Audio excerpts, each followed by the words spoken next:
السلام علیکم بردر. وعلیکم السلام ورحمۃ آئی ایم گریجویٹ.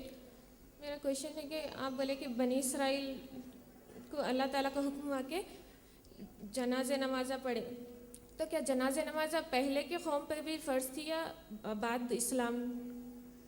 بہن نے سوال کیا ہے. میں نے کہا کہ حدیث میں آیا ہے کہ بنی اسرائیل کی قوم کو اللہ نے کہا نماز جنازہ پڑھو، تو کیا پہلے کی قوموں پر بھی فرض تھی یا صرف ہم پر فرض ہوئی؟ یہی پوچھنا چاہ رہی ہیں آپ. جی ہاں.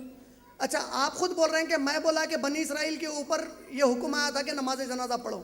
جی نہیں، وہ تو اللہ کا حکم تھا. کہ میں یہ جاننا چاہ رہی کہ پہلے کے قوم پر بھی تھا یا صرف اچھا، میں آپ کو ایک سوال پوچھوں. آپ کو اس سوال سے جنت ملے گی یا جہنم؟ مان لو میں آپ کا یہ جواب دے دیا تو آپ کو اس سے علم میں فائدہ کیا ہوا، یہ سمجھاؤ میرے کو. تاکہ میں غیر مسلمس کو سمجھا سکوں کہ جنازہ نماز what is the main of. ارے پہلے اللہ کو نے سمجھاؤ، ماں اس کو میت کر کے کو پہنچا رہے ہیں. اس کو زندہ رہ کے پہلے اللہ کو تو سمجھنے دو.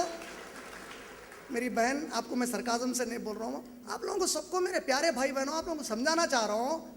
جو سوال آپ میٹھے میٹھے اس کے اوپر جاتے ذرا پہلے اس کو اللہ کو نے سمجھاؤ نا. اس کو نان مسلم کو اللہ کو نے بولو، بعد میں دیکھیں گے نماز جنازہ فرض تھی یا نہیں تھی. نماز 5 وقت کی ان کو بھی فرض تھی، وہ سمجھاؤ اس کو. زکوٰۃ ان کو بھی فرض تھی، ان کے لیے بھی روزے فرض تھے. یہ باتیں سمجھاؤ ان کو. پہلے اللہ کو نے سمجھاؤ، ہمارے نبی پر ایمان لانا سمجھاؤ اس کو، اس قرآن پر ایمان لانا سمجھاؤ اس کو. اس کے بعد اس کو صلاۃ جنازہ کے بارے میں سمجھائیں گے میری بہن. ویسے بھی اب آپ پوچھی اس حدیث سے یہ سمجھ میں آتا کہ شاید ان کے لیے بھی تھی.